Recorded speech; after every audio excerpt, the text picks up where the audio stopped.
El vídeo que vais a ver a continuación forma parte del proyecto Promoción de la Ley de Prevención de Riesgos Laborales, información y fortalecimiento de la implicación de empresarios y trabajadores en la mejora de la seguridad y salud en el trabajo en el sector de los centros y servicios de atención a la discapacidad. Este proyecto ha sido financiado por la Fundación para la Prevención de Riesgos Laborales dentro de la convocatoria de asignación de recursos de acciones sectoriales contempladas en el Objetivo 4 de la Estrategia Española de Seguridad y Salud en el Trabajo 2015-2020.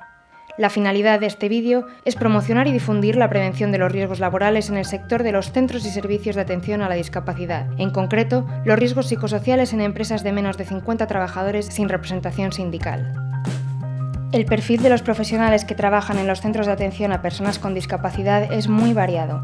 Los riesgos laborales a los que están expuestos en general dependerán del tipo de centro donde se trabaja, de las distintas funciones que se realizan en cada una de las categorías o colectivos profesionales y de las características de las personas a las que atienden.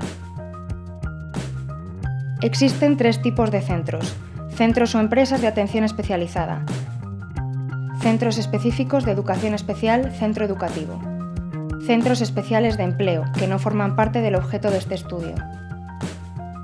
Centrándonos en los 2 primeros tipos de centros señalados, los puestos de trabajo objeto de estudio son cuidador o cuidadora, monitor o monitora, educador o educadora, profesor o profesora encargado de taller, técnico o técnica en integración social, programas de prevención e inserción social, preparador laboral y cualquier otro técnico o técnica de atención directa, auxiliar de enfermería, docente, personal titulado de atención directa, psicólogo, psicóloga, logopeda, fisioterapeuta y terapeuta ocupacional. Los riesgos psicosociales en el sector. Según el Instituto Nacional de Seguridad e Higiene en el Trabajo, los riesgos psicosociales son aquellas condiciones presentes en una situación laboral directamente relacionadas con la organización del trabajo, el contenido del trabajo y la realización de la tarea, y que se presentan con la capacidad para afectar el desarrollo del trabajo y la salud del trabajador. Los factores de riesgo psicosociales generan respuestas de tipo fisiológico, reacciones neuroendocrinas, emocional, sentimientos de ansiedad, depresión, alienación, apatía, etc., cognitivo, restricción de la percepción, de la habilidad para la concentración, la creatividad o la toma de decisiones, etc., y conductual, abuso de alcohol, tabaco, drogas, violencia, asunción de riesgos innecesarios, etc., que son conocidas popularmente como estrés y que pueden ser precursoras de enfermedad en ciertas circunstancias de intensidad, frecuencia y duración. Normalmente, los factores de riesgo psicosocial en el trabajo actúan durante largos periodos de tiempo. Son numerosos y complicados de analizar, ya que no solo están formados por variables del entorno laboral, sino que también intervienen las variables personales de cada trabajador o trabajadora. Los daños a la salud por riesgos psicosociales no son un problema individual y ha de hacerse prevención para todos y todas. La Ley de Prevención de Riesgos Laborales considera que la organización del trabajo forma parte de las condiciones de trabajo que influyen en la salud y seguridad de los trabajadores y trabajadoras, entre otros mecanismos, a través de la exposición nociva a los riesgos psicosociales. Por ello, las características de la organización del trabajo deben ser evaluadas, controladas y modificadas cuando sea necesario. Principales riesgos. Dadas las características del trabajo y su organización, los riesgos psicosociales en el sector están presentes en todos los puestos de trabajo. Así, de manera generalizada, los factores de riesgo más comunes para la plantilla de los centros y servicios de atención a personas con discapacidad son: atención y trato con el usuario. Trato con personas cuyas características, discapacidades y/o enfermedades y dolencias físicas o psíquicas pueden hacer más complejas las relaciones. La exposición a dichas situaciones y la implicación emocional puede contribuir al desgaste del personal. Atención y trato con el público. Relaciones con los familiares de los usuarios. Poca autonomía a la hora de planificar el trabajo. Ritmos de trabajo elevados con picos de trabajo, interrupciones e imprevistos, dificultad para programar las tareas y con poca capacidad para decidir cómo hacerlas. Trabajo a turnos y nocturno.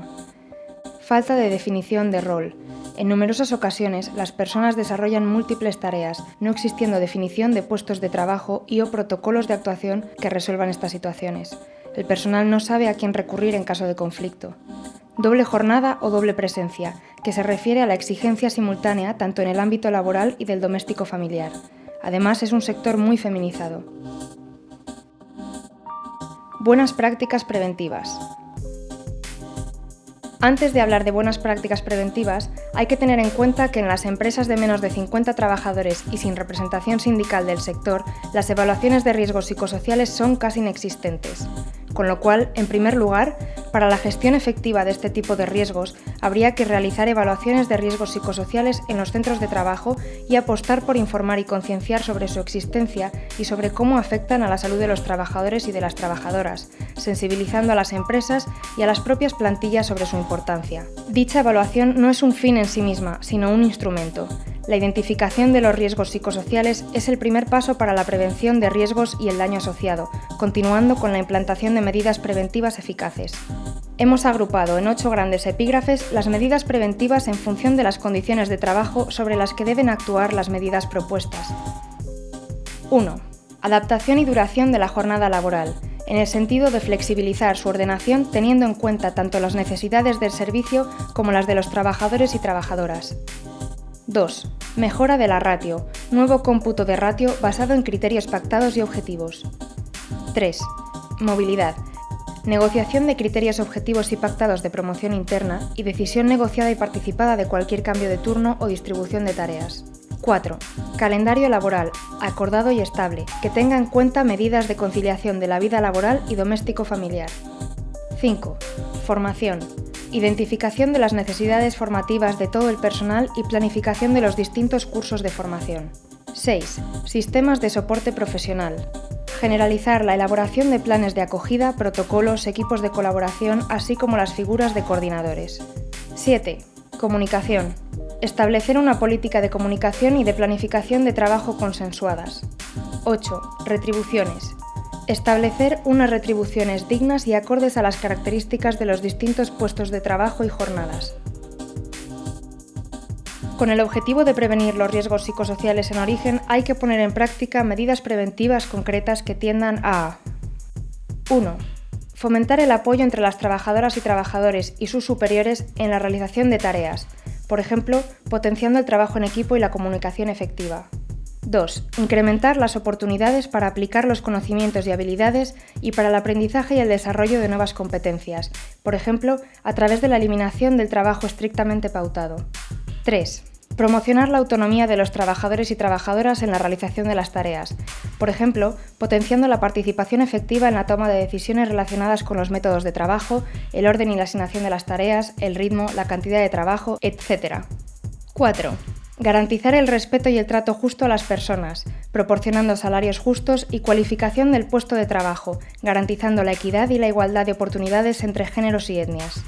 5. Fomentar la claridad y la transparencia organizativa, definiendo los puestos de trabajo, las tareas asignadas y el margen de autonomía. 6. Garantizar la seguridad proporcionando estabilidad en el empleo y en todas las condiciones de trabajo, jornada, sueldo, etc., evitando los cambios contra la voluntad del trabajador. 7.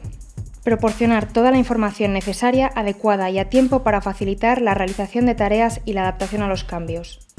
8. Establecer principios y sobre todo procedimientos para gestionar personas de forma justa y democrática, de forma saludable. 9. Facilitar la compatibilidad de la vida familiar y laboral, por ejemplo, introduciendo medidas de flexibilidad horaria y de jornada. 10. Adecuar la cantidad de trabajo al tiempo que dura la jornada, a través de una buena planificación como base de la asignación de tareas, contando con la plantilla necesaria.